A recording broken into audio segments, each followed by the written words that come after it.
Bismillahirrahmanirrahim. Assalamualaikum warahmatullahi wabarakatuh.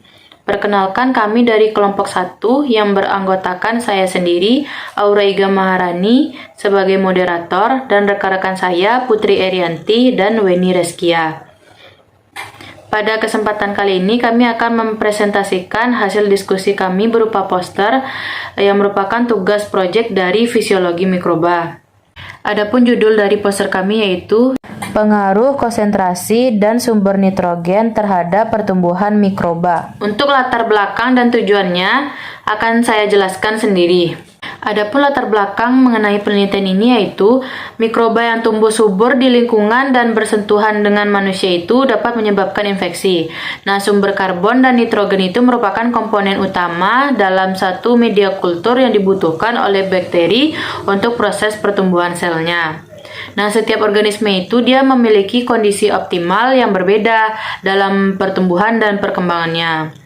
Nitrogen sangat dibutuhkan untuk pertumbuhan sel, sedangkan unsur karbon digunakan untuk meningkatkan energi biosintesis. Selulosa itu merupakan karbohidrat yang terdapat unsur karbon di dalamnya, di mana selulosa ini adalah polisakarida terbaru dan biodegradable yang kaya yang ditemukan di bumi dan dapat disintesis oleh bakteri. Nah, hal tersebutlah yang melatar belakangi penelitian ini. Adapun tujuan dari penelitian ini adalah penelitian ini bertujuan untuk menjelaskan efek dari kombinasi sumber nitrogen yang berbeda pada sintesis selulosa mikroba. Nah, kombinasi sumber nitrogen ini digunakan sebagai parameter dalam penelitian dan dievaluasi dengan tujuan untuk menemukan konsentrasi optimum untuk menghasilkan hasil sintesis selulosa mikroba yang maksimal. Baiklah, untuk metode penelitiannya akan dijelaskan oleh rekan saya. Kepada Putri, disilahkan. Baiklah, terima kasih kepada moderator. Selanjutnya saya akan menjelaskan mengenai metode dari proyek penelitian ini. Yang pertama itu kita harus menyediakan media kulturnya terlebih dahulu, yang mana di sini masing-masing 80 ml media kultur ditambahkan ke dalam labu kocok ukuran 250 ml. Kemudian pH media diatur menjadi 6,8 dan disterilisasi pada suhu 121 derajat Celcius selama 15 menit.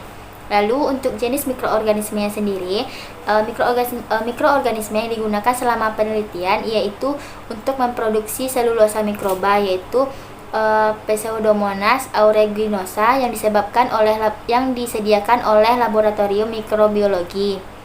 Selanjutnya, untuk pengambilan sampel dan kondisi fermentasinya, semua percobaan itu dilakukan pada suhu 30 derajat Celcius pada pH 6,8 selama 5 hari. Pada setiap hari, fermentasi itu diambil kaldunya dari labu kocok tersebut, kemudian dihomogenkan dengan kecepatan 100 rpm selama 5 menit. Sampel kemudian disentrifus dengan kecepatan 4000 rpm selama 20 menit. Kemudian mereka dicuci dengan menggunakan air suling, lalu disentrifus lagi untuk menghilangkan kaldu kultur itu. Untuk prosedur pencucian diulang sebanyak 3 kali. Setelah proses sentrifus, pelet yang dicuci digunakan untuk pemurnian dan penentuan selulosa mikroba. Analisis data dilakukan dengan cara membuat grafik. Selanjutnya, penentuan dan pemurnian selulosa mikroba.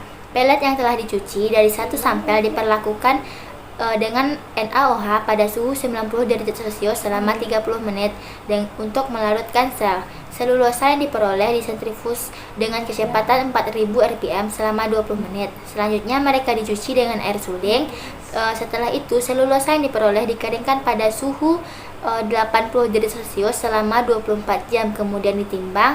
Lalu berat total selulosa itu setiap fermentasi itu diukur. Selanjutnya yang terakhir yaitu optimasi selulosa. Optimasi ini dilakukan setelah mengidentifikasi kombinasi sumber nitrogen terbaik. Konsentrasi yang berbeda yaitu ada 5, 10, 15, dan 20 gram per liternya. Kombinasi sumber nitrogen terbaik digunakan dalam penelitian ini. Percobaan dilakukan dalam labu kocok ukuran 250 ml. Fermentasi dilakukan pada suhu 30 derajat Celcius dengan kecepatan 150 rpm selama 5 hari dengan pH 6,8. Sampel itu diambil setiap 24 jam lalu disentrifus dengan kecepatan 4000 rpm selama 20 menit. Kemudian mereka itu akan dicuci dengan air suling dan disentrifus lagi untuk menghilangkan kaldu kulturnya. Prosedur pencucian itu diulang sebanyak 3 kali, dan setelah sentrifus, pelet yang dicuci digunakan untuk pemurnian dan penentuan selulosa. Data dilakukan dengan plot grafik. Mungkin sekian dari saya kembalikan kepada moderator. Baiklah, terima kasih Putri atas penjelasannya. Untuk hasil dan pembahasan serta kesimpulan akan dijelaskan oleh rekan saya Weni. Kepada Weni, disilahkan.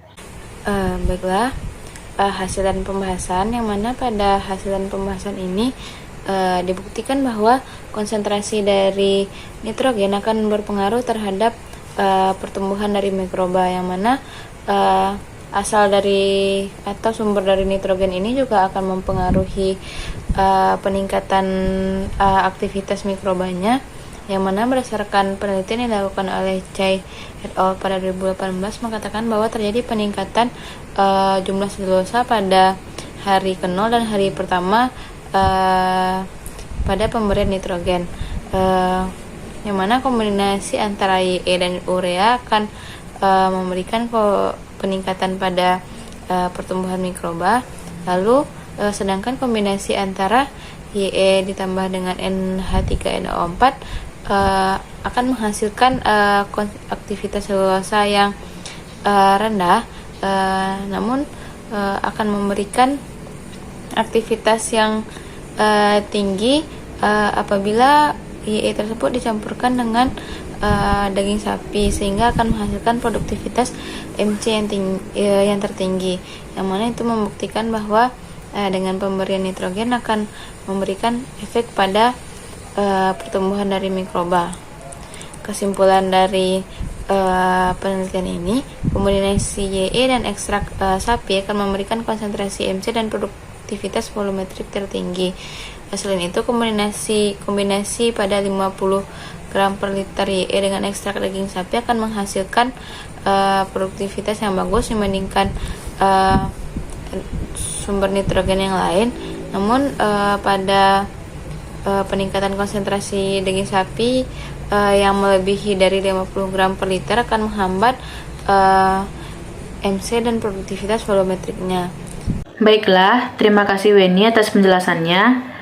Sekian presentasi dari kelompok 1. Mohon maaf bila ada kesalahan. Disudahi dengan Assalamualaikum warahmatullahi wabarakatuh.